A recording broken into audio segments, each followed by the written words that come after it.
Welcome to the Strategy Mob Podcast. Tune in for everything you need to know to stay in the know regarding the automotive industry. Here's your host, Jason Harris. Hey, what's going on, Podcast Nation? It is Jason Harris here, and thank you for joining me on another episode of Strategy with Jason. Today, I have a very special guest, so not too far north of me, but we're going to have a great conversation around commission versus salary and video lead response and kind of transferable talents and just all kinds of fun stuff. So I'd like to introduce you to Yvan, and I'm going to try. I think I said that wrong. I probably did.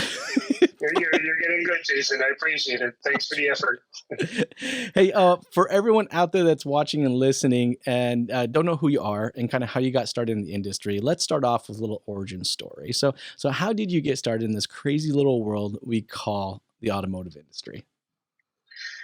Well, like everybody else, I think I stumbled on the industry. I knew somebody here at Mercedes-Benz in Moncton, happened to be the general manager. I spoke with him a little bit. I asked him to go for coffee, and we talked about the potential of me joining the team. And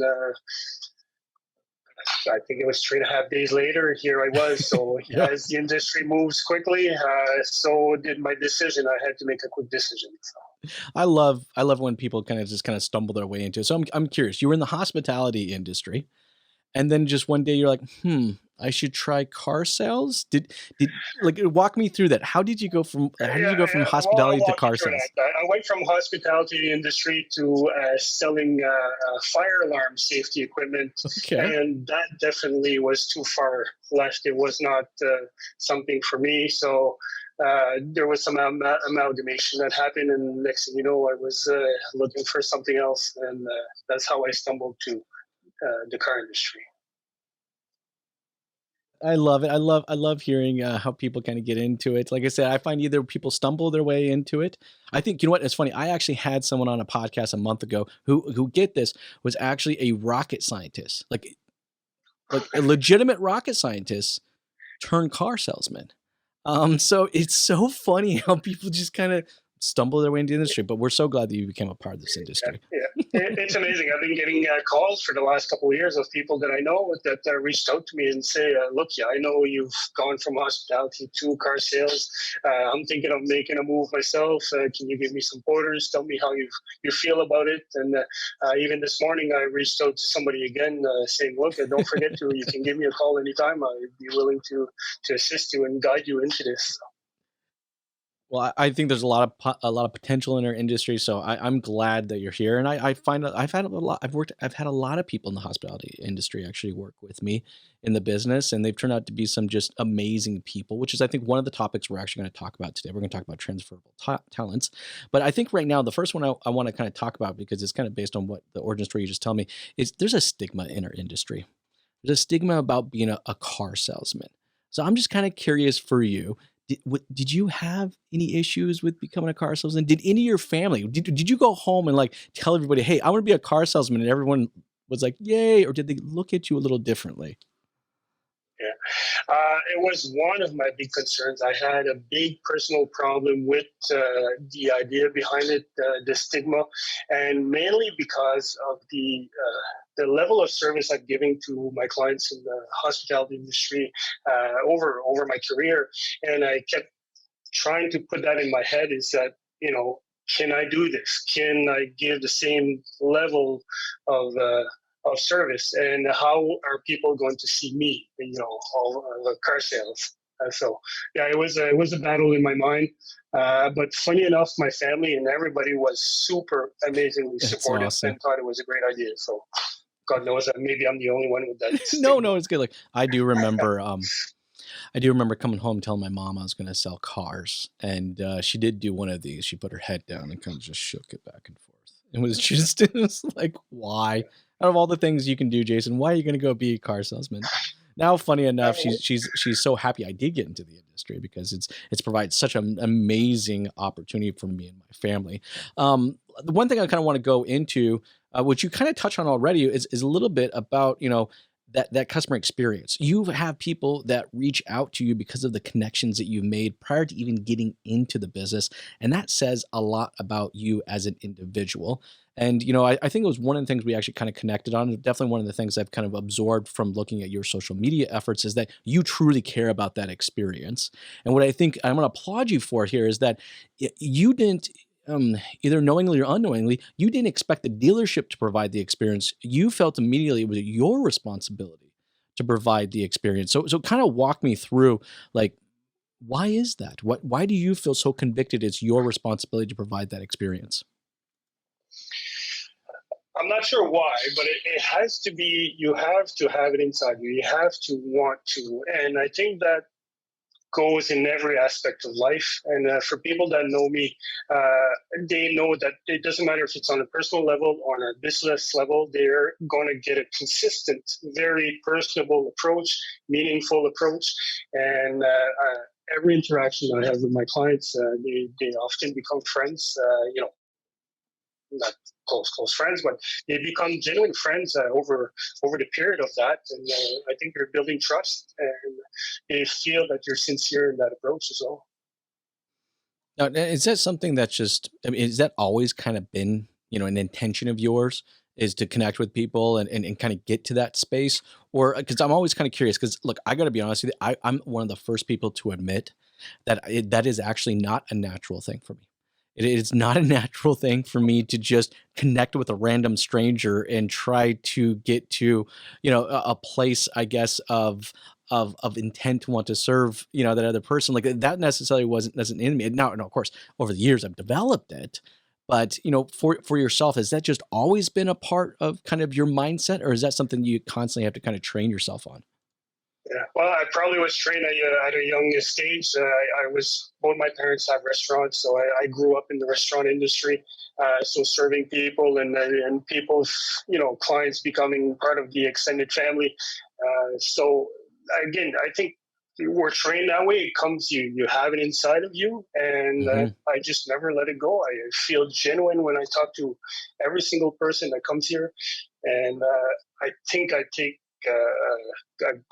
satisfaction out of that I've done it my best, and hopefully they see that I'm sincere, and I just love it. No, you know what though? I find that true though with a lot of, look, I've had the opportunity to interview some amazing salespeople in our industry. Not only just from a volume perspective, but just from a profitability perspective, but just a branding perspective. And that is one thing I find consistent among all of them is that they almost get a high. Like they get a high off of connecting with others, and being able just to sell them a car. Well, that's just a cherry on the top.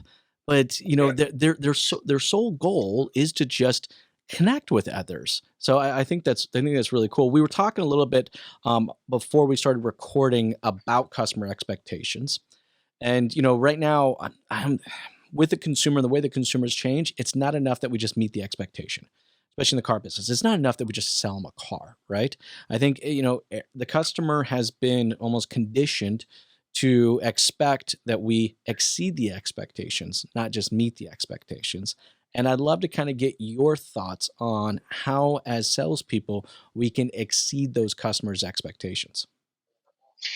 For sure. And, as we know, with COVID-19, everything now is done a lot more so remotely. So people are at home, they're browsing the internet, they might find a car that interests them on your site, and then they click and they send you a little lead. So on our end, for them, it was just a simple click requesting information. Mm-hmm. So first of all, they expect maybe a response, maybe not.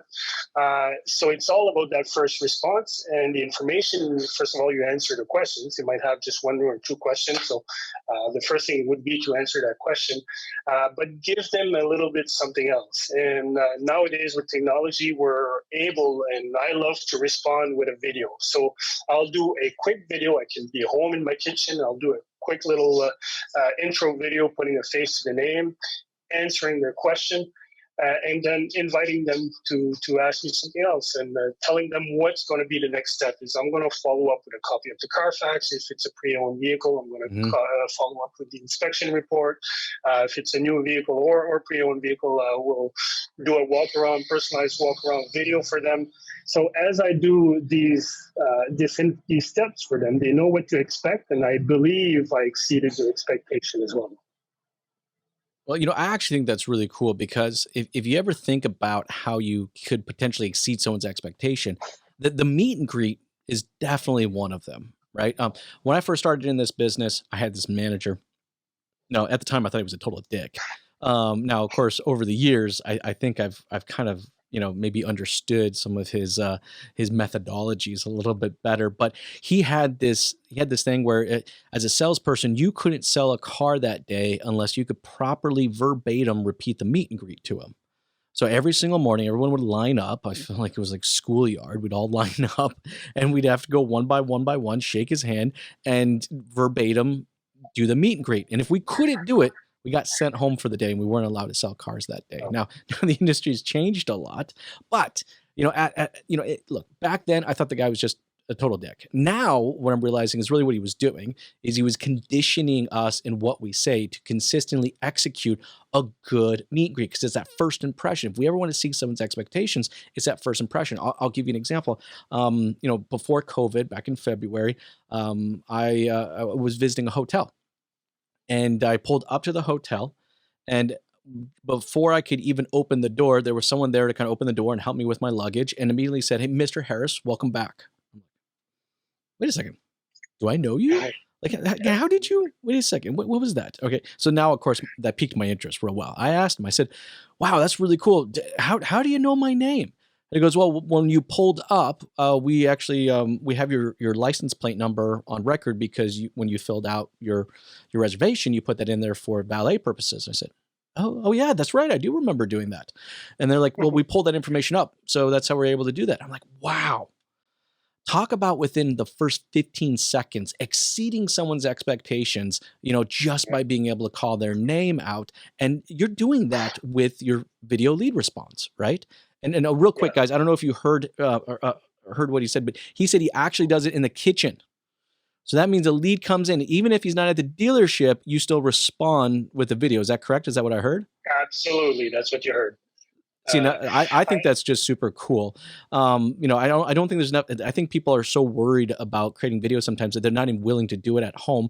But walk me through, how you embraced video as exceeding someone's expectations. Well, I think video is really to show that you're human, right? So they're expecting a little email, probably trying to convince them to come into the dealership. That's kind of been the ways it's been done over the years. That being said, the video is really to show them that I'm here, I'm a person, I want to acknowledge you and thank you for reaching out to me, and I'm personally showing you who I am. Well, you're setting the stage. You're setting the stage, right? Think about it. Over 80% of what we say doesn't actually come out in the words that we say, right? Absolutely. It's tonality, it's eye contact, it's body language. All right. Everybody knows when I start getting worked up, my hands start flaring about all over the place, and they're just like, oh gosh, here he goes. In fact, it's funny watching some of my camera guys because they'll actually know. Like they'll start to see my hands move, and they almost kind of get ready for it because they're like, he's gonna say something because he's getting worked up. But there's so much. I'm French. I talk with my hands all the time, right? Yeah, that's true. That's very true. But that says a lot, right? If I'm trying to connect with someone within 15 seconds, I got 15 seconds to connect someone and set that first impression. All right, to show someone my intent to want to serve them. I don't think you can do that through black and white text, can you? No, and the other thing is that they've sent multiple leads out. So, everybody's going to respond differently. But I believe by sending them an intro video, I hope, maybe not for long, but I'm separating myself from the masses. And hopefully I should at least my response rate when I do that is through the roof. If I just sometimes I'm lazy like everybody else, and I'll just send an email response, and all of a sudden, why are they not responding? Then I do another email response, and I don't hear back, and all of a sudden I do a couple videos, and boom, boom, I hear that. So. Because it shows, you can hear it in your tonality, you can see it in your body language that you give a crap. You're excited, right? Like, I don't know about you, but like, I love working with people that are excited about what they do. Okay. I had a gentleman on a podcast a few weeks ago that, was talking about regulatory compliancy. Now, that's not a very exciting thing to talk about. Let's just put it out there, right? But his passion for it was huge. And I got excited. And I'm sitting here, I'm finding myself like, why am I excited talking about, like regulatory compliancy and how I avoid liability? And like, I'm like, why am I excited about talking about these things? Is because that person's energy was exciting. And that's what you get. That's what you get when you connect with on a video. So here's my next question then for you when it comes to the video. You've been doing a lot of these. What would you say? Let's give me 3 best practices about shooting a video lead response. All right. First one, I would say it doesn't have to be perfect. I think people they prefer that it is genuine.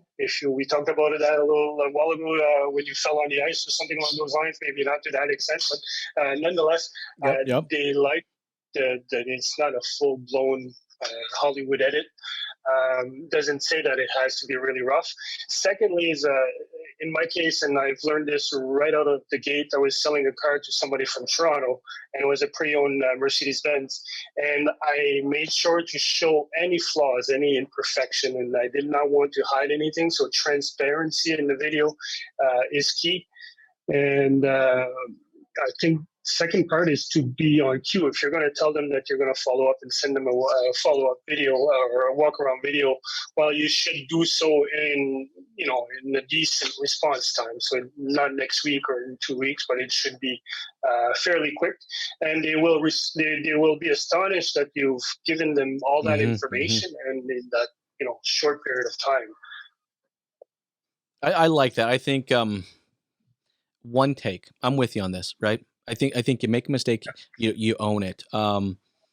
In fact, sometimes I find people connect with us because of our mistakes. I was talking to another gentleman recently that does a lot of video lead response, and sometimes he may even purposely throw in a little mistake just to kind of connect. Like, I was like, really? And he's like, yeah. I said, that's not a bad strategy. A little tricky, but I like that. And he's like, I'm like, what do you do? He goes like, I'll drop the phone. Like, I'm like, really? He's like, yeah, I'll drop the phone, or I'll forget the keys for the car. And so, I'm out there and I'm like doing a walk around on the car, and I'm trying to show him it. And then I go to open the door, and the door doesn't open, and I don't have the keys. And I'm just like, and I just own it. Damn, I don't have the keys. Yeah, I'm like, oh crap, I forgot the keys, right? Oh, and then he just kind of takes the phone and shoves it up against the window and says, look inside there, and I'm just. But it's funny. It's just, it feels, I feel like just being a real person is how someone wants to connect. I mean, you were kind of talking about a story I told you when I first started doing video back in 2006, 2007. All right. Where, and back then you had to record, upload, then send via YouTube or something along that lines. And I had set the camera up on a tripod. It was a slippery floor because it was an indoor showroom. And I kind of ran and slid into into frame, and I fell on my ass. I totally fell on my ass. And then I popped right back up, and I acted like nothing happened, and I just continued to do it. And in my head, I was like, I'm just going to edit that out before I send it. Well, I forgot to edit it, and I sent it. And of course, then someone shared it, and it shared it. And it kind of was one of my first viral videos. And at first, my gut reaction was, I'm going to go delete this. I'm going to go delete this. This is horrible. But I let it go, and it actually brought me a lot of business because I think people just saw us as a person. So I love that one. That's a great one. And I love the other one of, you can't just end a video with like, okay, thanks, have a great day. You end a video with kind of that next step. Like, what are you going to do next, correct? Absolutely. And the key there, though, is to make sure you follow up on those next steps. For a while, I was always doing that. And then I kind of slowed down. And next thing you know, like it was in the back of my mind, "Jeez, I didn't do what I promised I was going to say." So I stopped and reassessed everything. And now I give myself 3 or 4 good next steps that I think it's pertinent information for the client. And I make sure to follow that process. And every time I do that, the clients are thanking me, and it makes the experience from the right out of the gate, right to the end when we deliver the keys, a joyful experience. And to me, that is worth your time and effort, and you get a good feeling at the end that you've given that person a great experience and it worked out for everybody. That's awesome. Hey, I got a question for you. Kind of as we're talking, I'm thinking about this because I'm thinking, you know, look, 7 to 10 years ago, when I was telling people to do video, they looked at me kind of cross-eyed, like, "No, I'm not going to do that," right? And which always kind of surprised me because, you know, being a salesperson, I was just thought you just didn't have a whole lot of fear around putting yourself out there because as a salesperson, you have to put yourself out there. You know, you go up to perfectly good strangers and you just put yourself out there. And I was always kind of surprised to find out how many of them weren't comfortable necessarily doing that in front of a camera because they already do it every single day. So I'm curious for you, like, well, it didn't actually, you know what? I guess not for you because it didn't sound like you had that fear. But for the people out there that are watching and listening that may have that fear of judgment, you know, and they're not comfortable getting in front of a camera, what could you say to those individuals?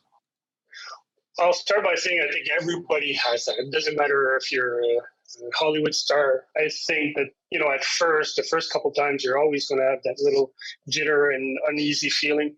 But it's like cold calling and, you know, salesmen that are cold calling. At first, you do not want to go and knock on those doors. But you do it a couple times and it just gets easier and easier. And all of a sudden, you love it. And I really enjoy doing it. And every now and then I'll record something and I'm a little hesitant. Should I post it? Should I not? But at the end of the day, I think you just got to put yourself out there and people are they're going to respect that quite a bit. I like that. You know, I've found, actually do have a process that I do play this game every once in a while with people who tell me they won't do video, right? And I usually go kind of, I do this with my kids actually. I do worst case scenario. Like, what's the Yeah. worst case scenario that you put this video out there? Like, what do you think's going to happen, right? And we'll play through that, and I'm like, okay, well, what's the worst video you could potentially make? I could fall down, or I drop the phone, or I use a curse word, and I'm like, okay, cool. Now go do all those videos first and like purposely drop the phone, purposely say shit, damn crap, what did I just say? Like just get it out of your system, right? I feel like you know, we were kind of talking about earlier of like owning our mistakes, right? And I feel like if we purposely kind of put ourselves into just make now, you know, I'm not necessarily saying you have to go send out these videos, but make these videos, watch them so that you can kind of just kind of own it, and then you'll see we're like, okay, you know what, that wasn't as bad as I thought it was gonna be. If I drop Yeah, the phone, it's not absolutely. that bad. I made one the other day. We had a little video contest going on here within the sales team, and I had to do one. I did one on the Sprinter vans because there's a market out there for the For van sure. life For sure. and conversion and that type.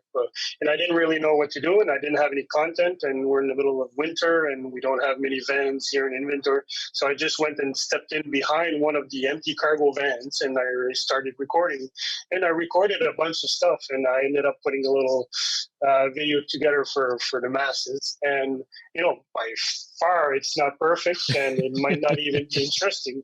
But I went and I put myself out there, and I did it, and I walked through it, and you know, I listened to it, and I personally enjoy it because I went and put myself out there with something that is not a G-Wagon, right? So. No, that's true, right? Actually, I think that's a good point. Actually, I think for anybody out there that's looking to get over their fear, is actually start with the hardest vehicle. Like, what is the hardest car on your lot to shoot a video about? And then go do that one first. Because to your point, you're absolutely right. If you got to shoot a video on a C63, that's pretty easy. If you got to shoot a video Absolutely. on a, you know, on a GT or you have to shoot a video on an S class, it's usually pretty simple, right? The car kind of speaks for itself. You just got to sit there and facilitate, but I think that's a great, I like that. That's a Yeah. really good way to kind of get over your fear, is just go find the hardest vehicle possible and go do that one first. Right. And that will just kind of, I find for us to get over fear, we have to push through fear. Right. We have to, Absolutely. and we have to, and I think we can do that in a fun, comfortable place. And I think if you record a video like that, you can send it to your other salespeople, get them to watch it, get the laughs out, get the laughter out, just get past that judgment, right? And look, at the end of the day, producing video is going to be incredibly beneficial. Like, let's talk about this. You've had some great success, all right, with selling vehicles with video lead response. Give me a couple of your best examples that were just total home runs for you. Well, I'll give you the first one. It was in my early stage of being here as I received the lead, and this is where before everybody was talking video, we were doing it from the get go. But this gentleman was from Toronto, and he was interested in this special pre-owned vehicle that Mercedes that is rare. There's none. That's why he reached out to us. We had one. And I did a walk around video of this vehicle, and I showed him the little flaws. I showed him the certification process and what we've done to it to make sure it's fully certified and reconditioned. And the fact that I showed him little scratches on the bottom wheel well and maybe on the hood or on the rear bumper, that's cool. Established trust with him. And from that, at the end, the home run was that he took a plane, he flew from Toronto and came here and picked up the vehicle and drove off with it. But then that just set the stage for other ones who we've done the same thing, but they simply bought it blind based on the video and, the genuine approach to everything and the transparency to everything, where they didn't even come on site. We just shipped them directly to them. And to take it another step, awesome. Is that right now, because of COVID, we have to do that. I've been shipping cars to Prince Edward Island last couple of months. I'm shipping one tomorrow to northern New Brunswick. And this is all done from a distance. Everything. The client doesn't have to step into the dealership.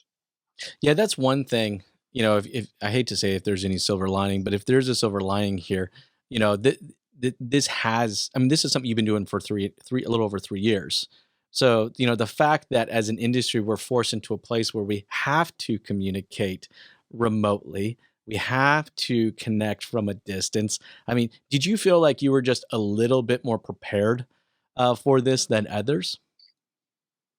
I certainly felt it. I had a discussion with management once we returned from the first lockdown. It's okay, well, what are we doing for the second wave? Because history shows that there will be this second wave, and how can we approach that? And the consensus is really video, is transparency in video. And I know we cannot put them behind the wheel for a test drive, which normally seals the deal, but the video has been that test drive, I guess.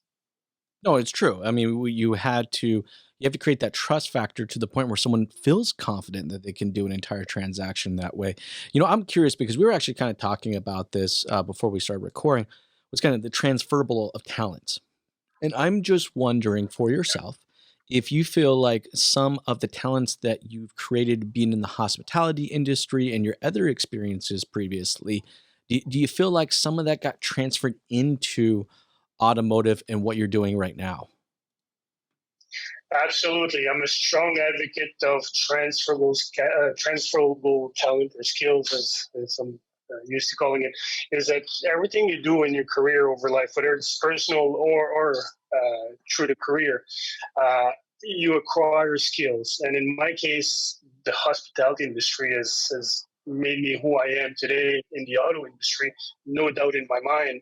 And then, of course, when you're in the hospitality industry, you're a jack of all trades. So whether it's accounting, things like that, or detailing a car, I wasn't scared of rolling up my sleeves. So, these are all skills, and they're all attributes that you can bring to the table. And I would encourage anybody that's thinking about the auto industry to just take a look at themselves and what are they good at, and put that in their mind to see if they think that they can help clients in the car industry with those skills.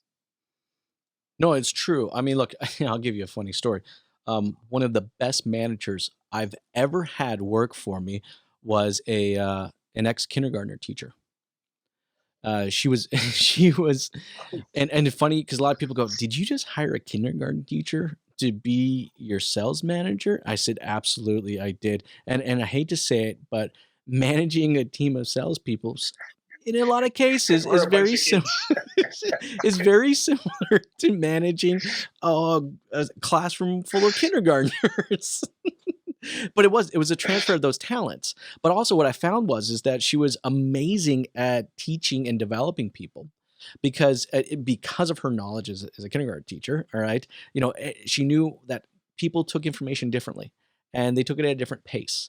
And she was patient with everyone. And even the way she would even work a deal or pencil a deal was just had this level of patience that I just couldn't find it in anybody else out there. So that's a great example. You have a great example of kind of transferable talents. This was a great example, but yes, my a kindergarten teacher can most definitely manage a sales floor. Yeah, yeah. That's awesome. I'll give you one example if time permits. Absolutely. That happened to me just lately is that you talked about patience, and I had a client. It was a perfect client. The transaction was amazing, but at the end, it was as simple as we could not get run flat winter tires for his brand new vehicle. It's 2021 model. There's always different tire size, and tires are always running behind the sizes that manufacturers decide to make. And the deal almost blew apart just because of that. But you take your time and you listen to the client and you show empathy and you take it one step at a time. And in this case, I just took it slowly, and we ended up finding a solution. And when the CSI, our score for the survey, it was 100% all the way, and he put in long paragraphs about, that Mercedes was lucky to have me on board, part of the sales team, because I took the time to listen to his concern, and we ended up finding a solution together. So taking the time and just resonate with your clients. No, I think that's awesome. And I think anybody out there that's listening to us right now, excuse me, and kind of gets what we're saying as far as transferable talent, and they think like, I have the talent, and this is an industry I'd be interested in. We connected actually online over a post I did about commission versus salary. And I would love to kind of get your thoughts on this because you're still relatively new in the business. And, I think for anybody out there that's listened to us talk about transferable talents, this is a great place for them to be. But, right now, I don't know if we're necessarily hitting the mark as far as how our pay structures are created. So tell me a little bit about your thoughts behind, commission versus salary, and does our current pay structures attract new talent? So I did have concerns with that at the beginning when I came in. Of course, I had the stigma of the car sales, and then when was the 100% commission I said, okay, probably good in a year's time from now when I have the experience, but what's going to take me from 0 to hero, and how can I pay the bills in between? And for me, the dealership had a great structure that I thought helped me at the time. There was no pandemic, of course. So they had a strong structure where I was able to bank some commissions from those car sales, and while I was on a salary. So once the salary cut off, I had enough to survive for a couple months as I'm building more sales. So I was fine with that, and I still believe it was a good structure. But I also believe that moving forward, I think there needs to be a lot of thought put around that. And how can we attract? Is it salary based? I know we briefly touched on that. I really don't know what the magic formula would be. But that being said, I love being 100% commission right now because of my mindset, and it also there's no plateau. I'm responsible to making my own salary. Yep. I've given myself multiple salary increase, which I love when I say that to my wife. I just gave myself a pay raise. That's awesome. But you have to treat every single deal the same way.